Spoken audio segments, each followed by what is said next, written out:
everyone! Welcome back again to my channel. So mga kasukay, mga kalingap, sa mapagpalang araw na muli sa ating lahat. So pag-usapan natin about dito kay Arjen, no? At eto nga po ay nakausap na ni Kalingap Edo. So bago po natin simulan yan, huwag niyo pong kakalimutang mag-subscribe. Val Santos Matubang, Kalingap Rob at Edna Vlogs at ang inyong lingkod, Gandang Emmy. At syempre support po natin Kalingap Edo. So, for today's vlog, eto nga, alamin natin, ano nga ba yung naging, ano yung mga napag-usapan nila dyan. Kasi alam naman natin na talagang naging issue ito, no? At marami yung nambabas dito kay Arjen. Eto, panoorin po natin. Ano nitong nakaraan, naglalad ka palagi. Anong dahilan ba, bakit continue ka sa pagpa-live. Yung mga oras na yun, napapansin ka na rin ng mga kasama ko kasi sa ganun eh. So parang ang nangyari is, si Edo parang hindi na niya kinokontrol yung mga kasama niya, nasasakupan. Parang ako yung medyo nagiging bad sa mga parang ako parang nagsasarili eh. Parang gano'n din ang feel ko na nila, napapansin ko kasi ayun nga, maluwag ako masyado sa mga tinutulungan ko minsan. Ikaw, ano mo nung... Reason. Ha? Reason. Oo. Ano mo? Para, una po, andun naman po yung pag-respect po sa'yo. Kaso, di man po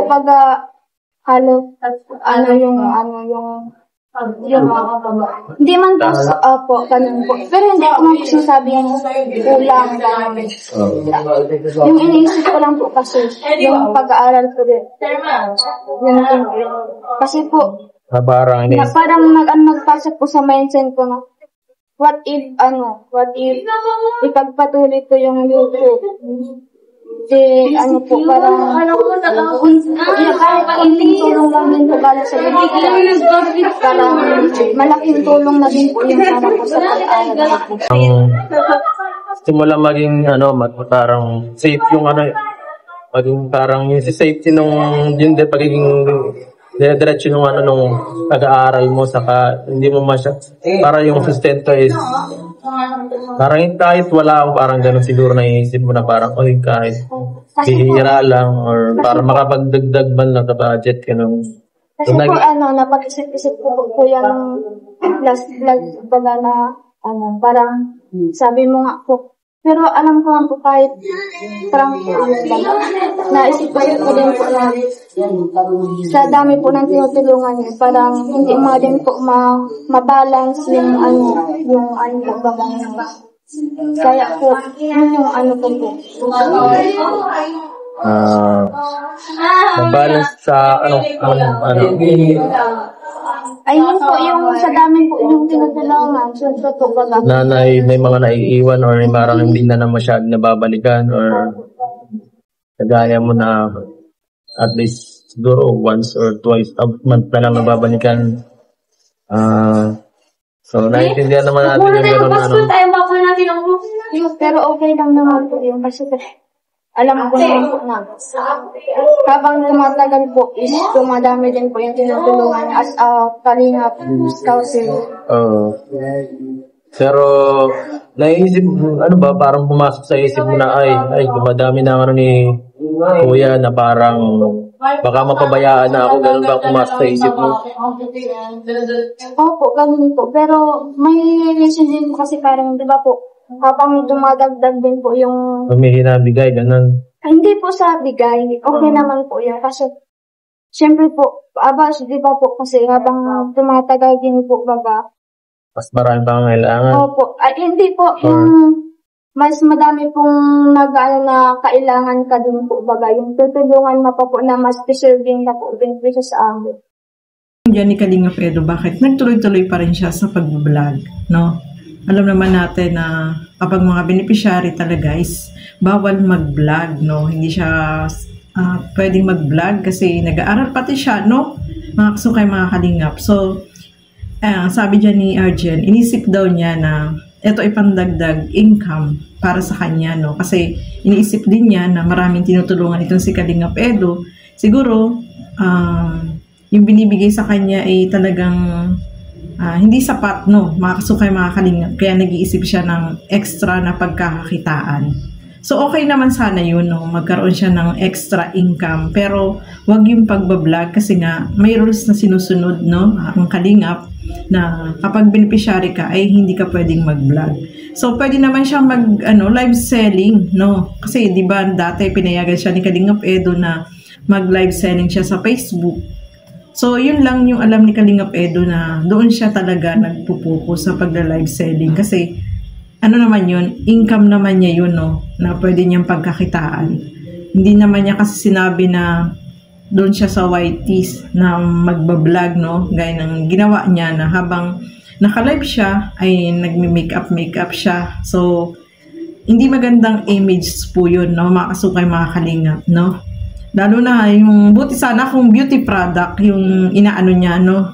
Yung binablog niya, pwede po yun. Pero yung magla-live siya na may sinasabi lang siya na hindi din sa mga nanonood, okay lang sana kung mga beauty product, pwede yun, no? Mga kasukay, mga kalinga. Pero yung nagme-makeup ka sa harap ng camera, live pa, ay pangat naman tingnan, no? Mga kasukay, mga kalingap. Kasi nga, yung salita niya pa doon, the way na magsalita siya, ay parang yung mga nanonood ay hindi nagugustuhan, no? Yung sinasabi niya. So, doon siya talaga nabas sa pagla-live niya yun ni Arjen. Pero, naiintindihan naman natin yun, mga kasukay, mga kalingap, dahil mahaba yung ating pasensya, no? Kahit si Kalingap Edo ay naiintindihan niya po yun, no? Na minsan, may time na ang isang kabataan kagaya ni Arjen, minsan pasaway din, matigas din yung ulo, no? Aminin po natin yun, no? Hindi naman tayo perfectong tao, no? Nagkakamali din tayo. Kailangan patawarin natin kung nagkamali man. At saka dyan sa vlog na yan po, mga kasukay, mga kalingap, is humingi ng sorry itong si Arjen, no? At ang ginawa niyang action is yung kanyang YouTube channel ay pin-private niya lahat ng mga videos na nandoon, no? Mga kasukay, mga kalingap, at hindi na siya nagbablog or hindi na siya nagla-live. So, yun ang maganda kasi sinunod niya yung gusto ni Kalingap Edo. Kasi talagang nababa si Kalingap Edo at saka siya. Kasi nga, sa mga nangyayari, no? So, okay na po yun, no? Mga kasukay, mga kalingap. Sana yung mga nambabas kay Kalingap Edo, dahil kinampihan yung siyempre ipagtatanggol ni Kalingap Edo itong si Arjen kasi beneficiary niya po yun, no? Sana maintindihan po yun ng mga manonood, no? Wag nating ibas si Kalingap Edo, si Arjen, intindihin po natin at patawarin natin kung nagkamali siya. Kung ulitin naman niya yun, nasa kanya na yun kasi nabigyan na siya ng chance tapos ulitin niya, hindi na po tama. Yun talagang magagalit na po tayong lahat sa kanya, no? Mga kasukay, mga kalingap. Kahit si Kalingap Edo ay magagalit na sa kanya kasi hindi naman siya tumupad dun sa sinabi niya, hindi siya tumupad sa usapan nila na bawal talaga na mag-vlog siya, no? Mga kasukay, mga kalingap. So, ayan, dumating pa yun sa punto na etong si Arjen pala ay gustong kitilin yung kanyang buhay, no? So, mahirap po yun, no, mga kasukay, mga kalingap. Kasi, syempre nababasa niya yung mga comments, yung mga below the belt na comments na talagang maapektuhan ka po, no? Kaya kapag may mga bad comments na nababasa ako, ang ginagawa ko, nire-remove ko na lang po yun, no, mga kasukay, mga kalingap. Kasi, hindi maganda pag nakakabasa tayo ng mga ganun, no?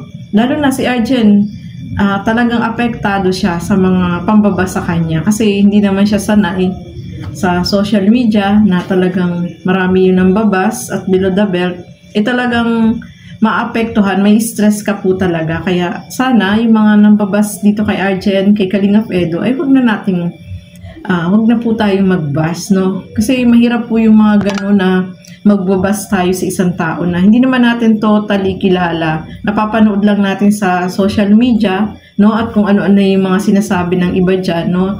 At hindi naman nakakasama, no? Hindi naman napapanood lang. Kaya iwasan po natin yung mga ganong pambabas, no? At saka, itong si Kalingap Edo naman po is, kung nakapagsalita man siya dati ng yung i-unsub, kung hindi nyo nagustuhan, syempre, naano lang siya, nadala lang siya nung kanyang damdamin na may time talaga minsan kapag yung mga nababasa mong mga hindi magagandang comment, minsan umiinit din yung ulo mo, no? Hindi naman siya perfect na tao. Lahat, kahit tayo, no? Hindi naman tayo perfect at tayong lahat ay nagkakamali, no? At ang maganda doon, yung pagkakamali na yun, dapat na ituwid, no? Gaya ni Arjen, no? Hindi na siya nagbablog at hindi na rin siya live. So, sumusunod naman po siya, no? Mga kasukay, mga kalingap. At sana wag dumating yung time na gaya nung nangyari na sinabi niya na gusto na niyang kitilin yung kanyang buhay, yun ang hindi po maganda doon, no? Kasi lahat tayo ay makukonsensya tayo kasi yung lalo na yung mga nagsalita na hindi maganda kasi naapektuhan po talaga siya doon.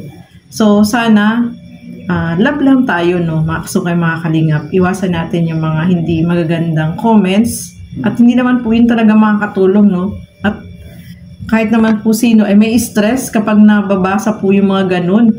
Ang dami ko pong nababasa ng mga hindi magagandang comments, pero yung iba nire-remove ko na lang po yan para iwas stress na lang, no? So, ayan mga kasukay, mga kalingap, no? Maraming salamat po sa inyong panonood at panoorin nyo po ng buo yung video ni Kalingap Edo. Doon nyo po sa mga hindi pa po nakapanood, doon po natin malalaman kung ano talaga yung reason bakit ginawa ni Arjen yun. So, love lang po tayo and maraming salamat po sa inyong lahat. So, hanggang dito na lamang po muna. Keep safe everyone. Thank you for watching. Mabuhay po tayong lahat. Bye-bye!